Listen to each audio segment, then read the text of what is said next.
The standard behavior of the iPhone's lock screen is that even when you swipe down on the lock screen, you can access the control center, you can turn off Wi-Fi, you can turn off your data, mess around with a lot of the controls, which is not very good for security. You don't want that. And here's how to fix it.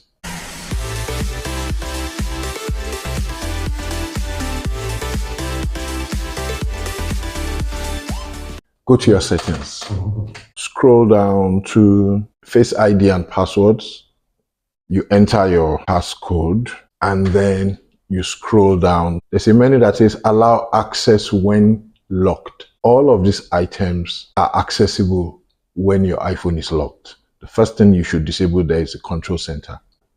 That means now when you lock your screen, people can no longer randomly access your control center from your iPhone lock screen. Your phone is much more secure now. If your phone gets stolen, the thief cannot turn off your mobile data, cannot mess around. Thanks for watching this video. Do like it, follow my channel. I look forward to seeing you in another one.